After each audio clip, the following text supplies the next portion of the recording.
Sometimes it takes performers a while to find exactly what they have inside of them, and when they do, well, it's a grand slam. That's 100% true for Scott Levy. In 1988, he debuted, and it took him until 1995 before he found his true calling as Raven in ECW. Before he became Raven, he traveled around the independent scene, wrestled in the WWF and WCW as Scotty the Body, Scotty Flamingo, and Johnny Polo. However, in 1995, a character that he came up with would change everything for him. He had pitched the Raven character to Jim Cornette in Smoky Mountain Wrestling, but after it was passed on, he then pitched it to Paul Heyman, which ended up getting him a job in ECW. The Raven character was a depressed sociopath who would deliver eloquent, philosophical promos and peppered in literary allusions, and ending with the catchphrase, "Quote the Raven, nevermore." Raven dramatically altered his appearance, adding a nose ring, eyebrow piercings, and he began wrestling in jean shorts, a leather jacket, rock band t-shirts, combat boots, and a flannel tied around his waist. This character really was the mid-90s Outcast. If a band Nirvana was a wrestler, it would have been Raven. Raven was basically that teenager lost in his way, trying to figure life out. Raven would find success in ECW as the foil to Tommy Dreamer. This was a simple story. Tommy Dreamer was the jock and Raven was the misfit. It worked perfectly. In ECW, Raven had captured the tag team title 4 times and even the world title 2 times before he left ECW for WCW. Eric Bischoff was offering more money than he could turn down. One of the biggest takeaways from his time in ECW was his faction Raven's Nest. This concept would be carried over to the WCW. Raven would be seen in the crowd as an unsigned free agent in WCW. He would have an unsanctioned match with Stevie Richards, a man who he had history with in ECW. The storyline continued. Raven frequently appeared in the front row for the next few months with his lackeys, slowly forming what would be known as the Flock. Eventually, he would accept a contract with WCW Commissioner J.J. Dillon, which stipulated that he could wrestle when he wanted and under Raven's rules. This was awesome.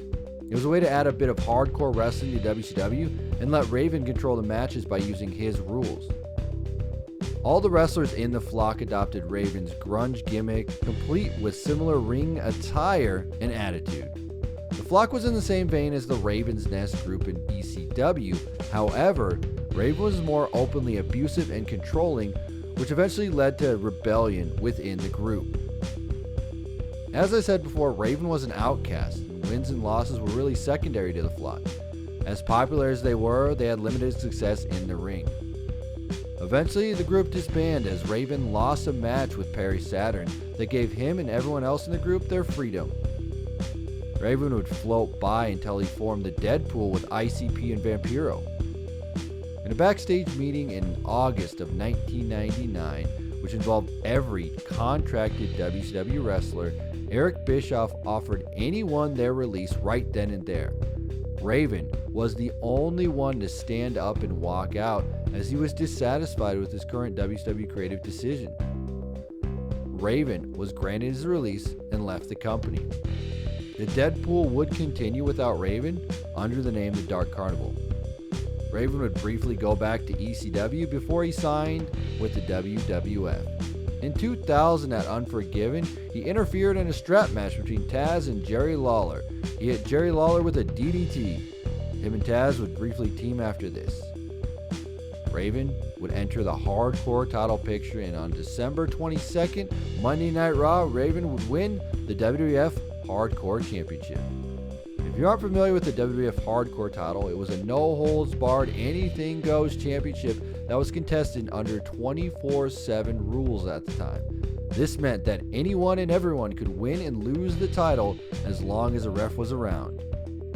This would start the course for Raven to hold the title for a record-setting 27 times. Although this is a number reported by WWE, Raven alleges that he won the title 39 times. Still a record to this day. Raven would trade the title on and off, but ultimately walk into WrestleMania 17 as the WWF Hardcore Champion. This would be Raven's one and only WrestleMania match. This match would see Raven defending the Hardcore Championship against The Big Show and Kane in a triple threat match. Raven would lose the match to Kane, however. This match was great. They went all around the building, destroying office rooms, using weapons, and they even almost took the power out of the entire show while driving a golf cart around. This match is a must-watch for anyone who is a fan of the WWF Hardcore division.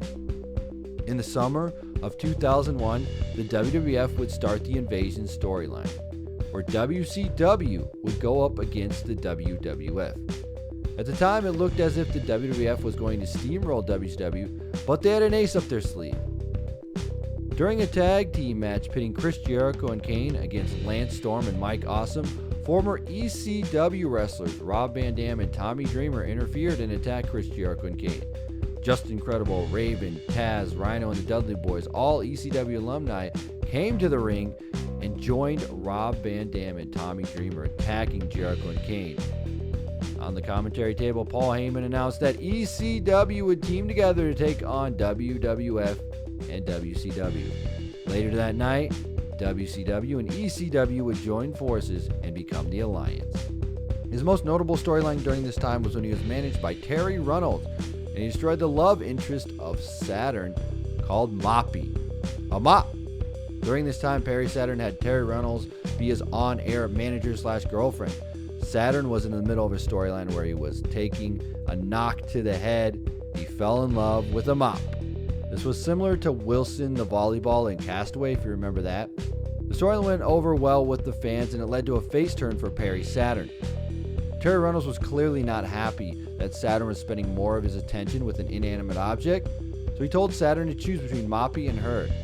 When Saturn chose the mop, she would leave Saturn for Raven, who got revenge on Saturn by stealing Moppy and feeding it into a wood chipper. He also started teaming with Just Incredible in late July 2001, and by the end of the year, Raven was not seen on WWE programs anymore as the Alliance lost in the Winners Take All match at Survivor Series. In March of 2002, when the brand extension was announced, Raven was drafted to WWE Monday Night Raw. On the final episode of SmackDown before the split began, he defeated Maven to become the Hardcore Champion, thus bringing that title to WWE Raw. He lost the title that Monday to Bubba Ray Dudley. At the time, Raven decided to spend some time announcing. Raven became the new color commentator for Sunday Night Heat and Excess. The role only lasted a couple of months, and he later quit the show to resume his wrestling career on Raw. On June 24, 2002, Raven would have a loser leaves Raw match with Tommy Dreamer. Tommy Dreamer would pick up the victory in a short 2-minute match. You think Raven would head to SmackDown? Instead, he was banished to Sunday Night Heat for 1 year. He was given creative control on a storyline that was inspired by the film Seven, where he would show examples of people's weaknesses and compare them to the 7 deadly sins. It wasn't long before that storyline got nixed, as WWE felt it hadn't gotten over very well. Although he had won his way back to WWE Raw, Raven would lose to Jeff Hardy in a Royal Rumble qualifying match that would be his final match in the WWE. Raven was released from the WWE the following week on January 20th, 2003. Raven would head to TNA Wrestling following this and have a very decent career there. He would have fought for the NWA title and even created another version of the Flock. During Raven's time in the WWE, he was never really seen as a top guy. Before Raven had gotten to the WWE following WCW and ECW, he had gotten completely sober. He was no longer using drugs, and he was ready to be a main player in the WWE. The problem was that the locker room was so set that if you're not in the WWE, you hadn't done anything. This meant that everything he had done before he had gotten to the WWE didn't matter. Raven also mentioned that Vince McMahon and the WWE probably never saw anything he did in WCW, and Vince even said at one point, "Why did we even hire Raven?" Raven was a standout guy with an amazing character, that really came at a perfect time. He was an outcast with a band of misfits, like a kid who listened to grunge music, hated his parents, and hung out with his friends all the time. Raven coming into the WWF at the time might have been another case of wrong place at the wrong time. Raven was put into the hardcore division, which was fine at the start, but it never got any bigger than that.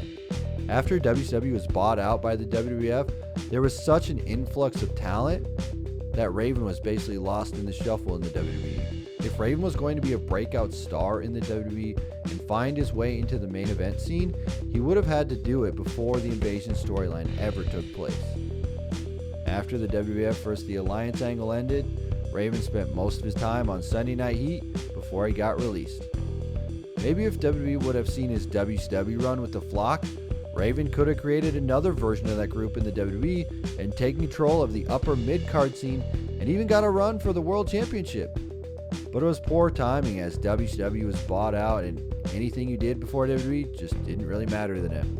Vince McMahon never really liked Raven and no one really gave him a chance to succeed past the Hardcore Championship.